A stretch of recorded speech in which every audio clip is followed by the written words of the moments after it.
Hi everyone, welcome to Scape School. Today's daily lesson will focus on divine locations. Each day at reset, which is 00 game time, you'll be able to collect a number of items from divine locations based on your total level. The number that you can collect is equal to your total level divided by 10. This means that there's a cap at 250, so at 2.5k total, you will have reached the max cap. You can extend this cap up to 500 by using Beeswax. Divine locations can be used to gain XP in woodcutting, fishing, farming, mining, divination, and hunter. I wouldn't recommend training divination, farming, or mining with divine locations, as there are far better methods to train those skills. So first off, let's start with divine use. The requirements to do divine use are 60 woodcutting, and preferably to have unlocked the shared knowledge perk from Memorial to Guthics. Now I'm going to show you how to unlock that. In order to unlock the shared knowledge perk, you're going to first need 180 memory strands. These can be obtained from just training divination.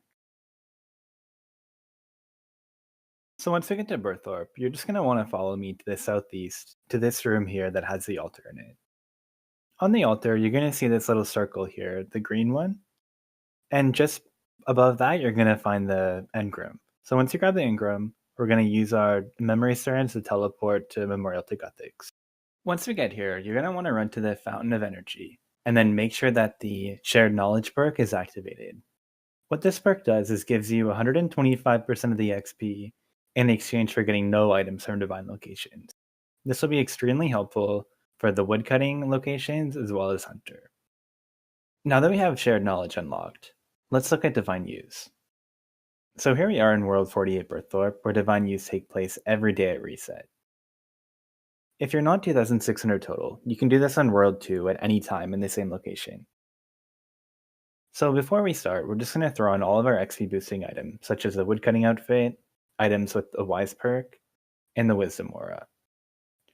As you can see, you can definitely expect to get pulse scores here, so you can bank on getting a 10% XP bonus from that, which will help your XP substantially. As you can collect 500 items per day if you extend with Beeswax, this will allow you to get 500 U-logs at around 250 XP each. This is at minimum 125k woodcutting XP per day, and it can be more if you have the clan avatar buff, the wisdom aura running, and the refer a friend bonus. With all of these boosts, you could be looking at an effective rate of about 750k XP per hour, as divine use take approximately 12 minutes to complete. Keep in mind that placing your own divine locations can definitely help to speed up your cap and increase the XP per hour. Each time that you place one and then somebody gets a log from it, there's a chance that you will also get a log, which will grant you with XP. In order to make divine use, you're going to need vibrant energy and U-logs. Next, let's go visit World 48 Prifddinas to do some divine rocktails.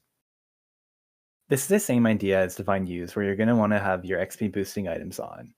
However, this time I'd recommend deactivating the shared knowledge perk. The only requirement to fish from divine rocktail bubbles is to have level 90 fishing. Once again, this takes place at reset. However, the bubbles can also be found in World 2 at any time. Each rocktail that you fish counts as multiple items towards your daily cap, so in a half cap of 250, you'd only be getting around 65 a day. I would not recommend using Beeswax to extend this, although if you do choose to do so, the rocktails that you get should end up covering your Beeswax costs. After you've completed your cap, which takes about 3 minutes, you will have gotten roughly 30k XP, or 60 if extended, and between 120 to 250k GP. This makes rocktails around 900k XP per hour in fishing. This is a very good option if you're looking for a little bit of money every day, and you've already achieved your woodcutting goals. So the third one that I'll briefly touch on today is divine hunter locations. So many low-level players who can't catch Grenwolves yet will do divine box traps. This will help you with the lower-level hunter, as you cannot do crystallized Grenwolves yet, and the XP at this level is quite tedious and slow. As I mentioned in my last video, make sure that you're pairing the divine locations with Gobi Bands and Jack of all trades aura. Anyways, that's all for today's video. I'll see you guys next time when we talk about Gobi Bands.